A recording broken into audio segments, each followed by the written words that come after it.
Kapansin-pansin na ang China ay nagiging agresibo lamang sa mga bansang alam nilang kakayan-kayanin nila, gaya lamang ng Vietnam, Taiwan at lalong-lalo na sa Pilipinas dahil nga sa sadyang panggigit-git at pangbobomba ng water cannon sa puwersa ng ating bansa nitong nagdaang araw. Pero may isang bansa na sadyang ilag talaga ang China, at ito nga ang bansang Japan. Alam mo ba na sa ginagawa ng China na sunod-sunod na pang-alipusta nito sa Pilipinas ay nagbigay na ng reaksyon ang Japan at nagpahiwatig ng matinding suporta sa ating bansa. At bago natin ipagpatuloy ang video na ito, ay huwag kalimutang mag-subscribe at i-hit ang notification bell para maging updated ka sa ating mga susunod pang videos.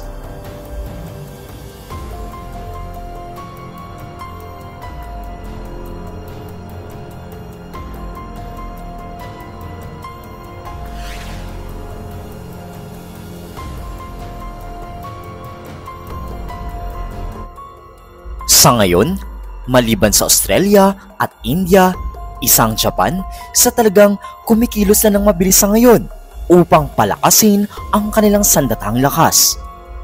Gaya ng pagbili ng daan-daang mga missiles at pagsasapubliko na ng kanilang pinakabagong submarine. Alam mo ba na nung mabalitaan ng Japan ang nangyari sa Ayungin Shoal sa pagitan ng Pilipinas at China ay inis din ang kanilang naramdaman ng mga Hapon sapagkat wala na sa lugar ang aksyon ng China, ika nila. Alam naman natin na maganda ang nabuong relasyon sa pagitan ng Japan at ng Pilipinas, kung kaya't suportado nila ang panig ng ating bansa. Naniniwala din kasi ang Japan na Pilipinas talaga ang may karapatan at pinanghahawakan din nila ang resulta ng arbitrasyon noong 2016.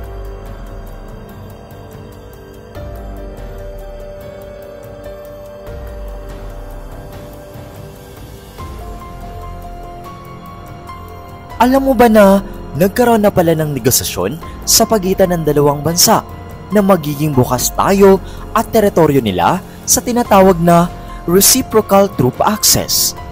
Ito ay gaya lang din ng VFA ng United States, wherein papayagan ng parehong bansa na papasukin sa teritoryo ng bawat isa ang kanilang pwersang militar, panghimpapawid at pangkaragatan.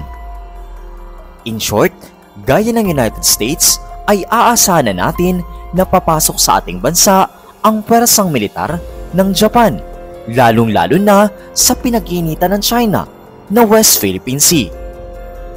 Ito ay literal na pinagtitibay na ni Pangulong Marcos at Japan Prime Minister Fumio Kishida. Nangako na ang Japan sa Pilipinas na committed sila sa atin na mas i-enhance ang security capabilities natin at protektahan ang ating kalayaan sa ating nasasakupan.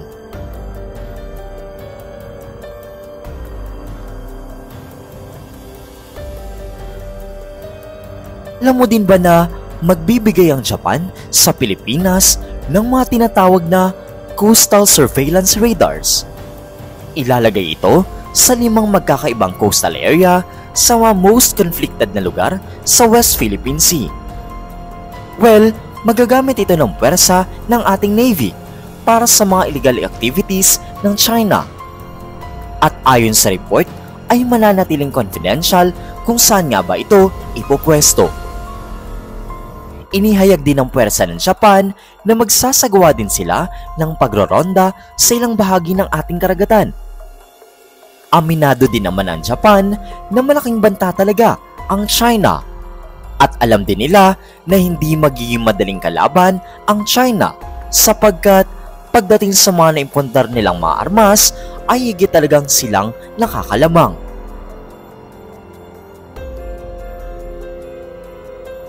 Maliban pa nga sa Pilipinas ay binabantayan na din ng Japan ang kilos ng China sa karagatan ng Taiwan sapagkat gaya sa Pilipinas ay grabe din talagang paninindak na ginagawa ng China sa mga Taiwanese. Once na inatake ng China ang Taiwan ay hindi raw nila nakikita na kakalaban sila ng isang superpowered na bansa. Pero once sa ginawa nila ang planong iyon, ay magiging daan ito upang harapin na sila ng long-standing regional rival nila, which is ang Japan. Sa loob ng napakatagal na taon, ang dalawang bansang ito ay hindi talaga nagkakasundo sa mga sakop na teritoryo sapagkat parehong pwersa na may dahilan kung bakit sila ang nararapat na nakakasakop sa mga lugar na ito.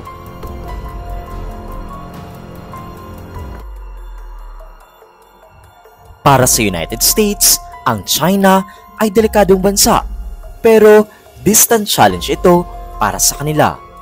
Ngunit, para naman sa Japan, tinuturing nila na existential danger ang China dahil sa kapitbahay lang nila ang dambuhalang teritoryo nito. Kung kaya't, sa patuloy na pangharas ng China sa Taiwan, ay siya namang mambilisang paghahanda na ng Japan para sa kanila.